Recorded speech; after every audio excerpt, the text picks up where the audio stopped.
신약성경 사도행전 5장 12절에서 26절입니다. 우리는 초대교회로 돌아가자 교회 원형을 회복하자. 그 모델로 우리는 사도행전의 예루살렘 교회를 생각합니다. 그러나 예루살렘 교회에도 아나니아와 삽비라 같은 사건이 있었습니다. 그러함에도 불구하고 교회는 조금도 동요하지 아니하고 더욱더 열심을 내어 모였습니다. 하나님을 섬깁니다. 말씀을 배웁니다. 기도합니다. 특별히 사도들의 가르침을 받습니다. 그리고 그들이 나가서 주의 복음을 증거합니다. 그 당시는 교회가 없었기 때문에 솔로몬 행각에 모였는데 거기는 이방인이나 유대인이 함께 모일 수 있는 곳입니다. 다양한 모임이 그곳에서 이루어졌고 종교적인 가르침을 주고 받는 장소이기도 했습니다. 그곳에서 공개적으로 예수 믿는 사람들이 모여서 기도하고 하나님의 말씀을 배우는 것을 그 지역에 있는 사람들이 보았습니다. 12절 사도들의 손을 통하여 표적과 기사가 많이 일어났습니다. 3장에 보면 요한과 베드로를 통해서 기적이 일어났더니 5장에서는 이제는 12사도 전체가 표적과 기사를 행했습니다. 4장에서 베드로와 요한이 공회에 붙들렸을 때 교회가 기도하기를 주의 종들로 하여금 담대히 말씀을 전하게 해주시고 병이 낫고 표적과 기사가 거룩한 종 예수의 이름으로 이루어지게 해달라고 기도했는데 기도한 대로 지금 사도들을 통하여 하나님께서 표적과 기사를 일으킵니다. 담대하게 하나님의 말씀을 증거합니다. 아나니아와 삽비라가 베드로 앞에서 죽음을 당합니다. 그 사도의 권위 앞에 모든 사람은 두려워합니다. 그리고 사도의 가르침을 진지하게 받습니다. 사도들의 행적을 보면 예수님의 초기 공생의 사역과 비슷합니다. 표적을 보고 많은 사람들이 예수님을 따른 것처럼 초대교회도 그러하였습니다. 핍박이 심하던 때인데 초대교회는 숨어서 예배를 드린 것이 아니라 그들은 솔로몬의 행각에서 모여서 예배를 드리고 그것이 바로 복음을 전하는 현장이 되었던 것입니다. 12절과 13절에 보면 두 부류의 사람이 나타납니다. 12절에 보면 믿는 사람이라고 말하죠. 믿는 사람들이 뭘 했을까요? 다 마음을 같이하여 솔로몬 행각에 모였습니다. 거기서 예배를 드립니다. 기도합니다. 말씀을 배웁니다. 모이는 곳에 생명력이 있습니다. 마음을 같이하여 모이는 곳에 부흥이 있습니다.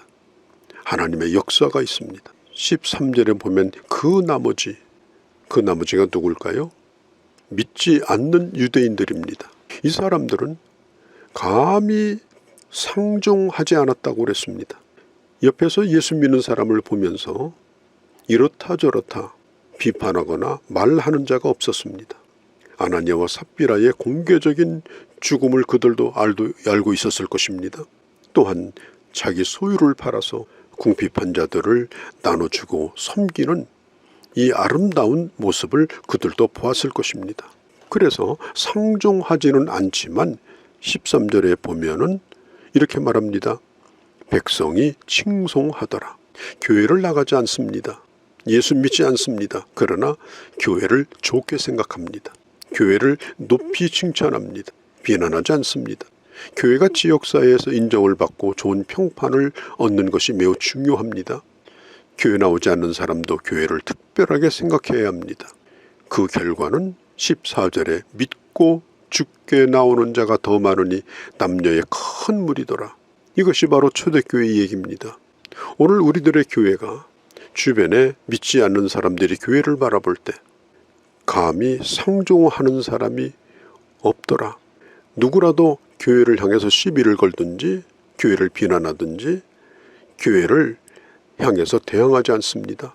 그러면서 마음속으로 칭송합니다.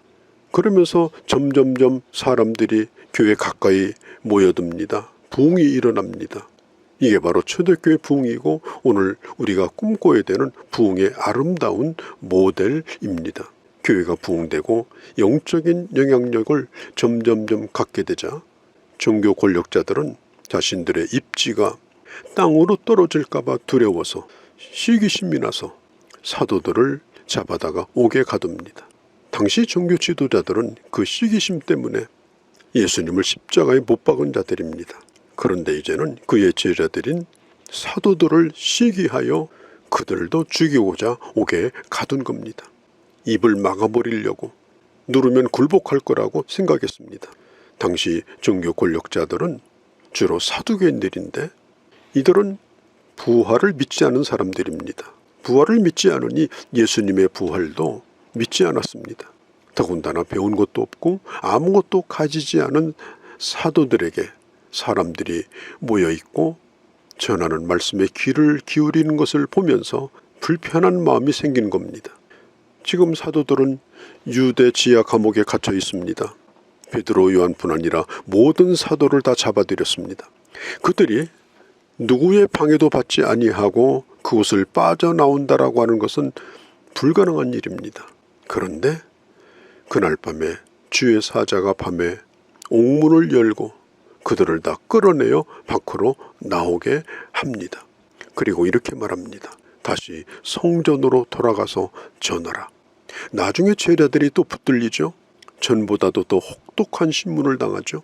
하나님께서 사도들을 풀어주신 이유가 뭘까요? 빨리 도망쳐라. 안전한 곳으로 가라. 그렇게 하라고 꺼내신 것이 아닙니다. 곧바로 붙들린다 할지라도, 더 큰 고난을 받는다 할지라도 전에 복음을 전하던 그곳으로 다시 가서 복음을 전하라는 것입니다. 고난을 면하게 해주고 안전을 보장해주기 위해서 빼낸 것이 아니었습니다. 사도행전 4장에서 베드로와 요한이 공회에서 풀려날 때 우리는 당신들의 말을 듣지 않습니다. 하나님의 말씀을 듣는 것이 옳다고 여깁니다. 우리는 증인이라고 말하며 그 공회를 빠져나왔습니다. 오늘 이 사도들에게도 주님은 똑같은 것을 요구하시는 것입니다. 21절에 보면 그들이 듣고 새벽에 성전에 들어가서 가르치더니 밤에 풀려났는데 그들은 날이 밝자마자 성전에 들어가서 하나님의 말씀을 전하기 시작합니다. 그런데 사도들을 붙들었던 자들이 날이 밝자마자 신문하기 위해서 사람들을 감옥으로 보냅니다. 끌어내려고 했지만 옥이 텅 비어 있었습니다. 옥문이 열려진 것이 아니라 분명히 잠겨 있는데 사람만 사라진 겁니다. 분명히 옥을 지키고 있던 병사들도 거기에 있었습니다. 마치 마술에서나 볼 수 있는 일이 현실에서 일어난 것입니다. 사도들이 갇혀 있는 곳은 마술 공연 세트장이 아니었습니다. 이것은 마치 주님께서 부활하실 때 군인들이 지켰으나 그 무덤이 비어 있는 것과 같은 것이었습니다. 종교 지도자들이 큰 충격을 받습니다. 그 충격이 사라지기도 전에 또 보고가 들어옵니다. 보소서 25절에 옥에 가두었던 사람들이 성전에 서서 백성들을 가르치고 있습니다. 사도들은 밤에 풀려나고 잠도 자지 아니하고 그 새벽에 또 저 솔로몬 행각에 가서 예배를 드리기 위하여 모였던 사람들, 그들에게 가서 하나님의 말씀을 증거하게 된 것입니다. 이 종교 지도자들은 경악을 금할 수가 없었습니다. 풀려난 것도 놀라운 일인데 그들이 도망치지 않냐고 다시 그 자리로 와서 전에와 똑같이 하나님의 말씀을 증거하고 있다는 것이었습니다. 그들을 또다시 잡아오게 합니다. 이번에는 사도들을 따르는 백성들이 많기 때문에 사도들을 강제로 잡아오기가 어려웠습니다. 백성들도 이제는 누가 진짜이고 누가 가짜인지 알기 시작한 겁니다. 저 성전에서 종교 권력을 누리고 있는 자들, 그들을 결코 존경하거나 신뢰하지 않았습니다. 백성들은 무식하고 그리고 평범했던 사람들, 그러나 예수 그리스도의 제자였던 그들이 전하는 말에 귀를 기울였고 예수 그리스도의 그 부활을 믿기 시작합니다. 사도들을 함부로 대했다가는 역풍을 맞을 수 있다고 생각하고 종교 지도자들은 사도들을 심하게 다루지 못했습니다. 백성들을 두려워하기보다는 하나님을 두려워해야 되는데 그들은 그러하지 못했습니다. 다시 재판이 시작됩니다. 예수님이 살아났다는 것을 전하지 말라.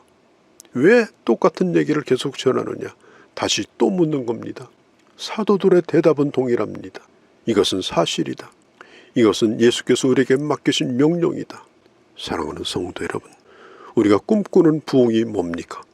백성들에게 칭송을 받고 결국은 그들도 믿고 주께 나와 남녀의 큰 무리를 이루었던 이 초대교회 부흥, 이것이 바로 오늘 우리 교회의 모델이 아닙니까?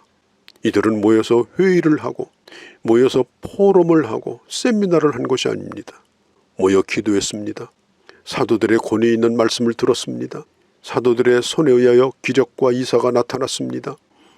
믿는 모든 자들이 흩어져서 하나님의 말씀을 증거했습니다.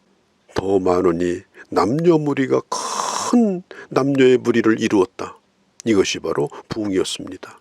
우리의 삶 가운데 또 우리의 교회들 중에 이런 놀라운 부흥이 일어나기를 바랍니다. 하나님 아버지, 초대교회 이루었던 그 놀라운 부흥, 이것이 바로 오늘 우리들을 통해서 이루어지는 일이 되게 하시고 이 땅에 세워진 교회들을 통해서 일어나는 부흥의 역사가 되게 하여 주시옵소서. 우리 주 예수님의 이름으로 기도하옵나이다. 아멘.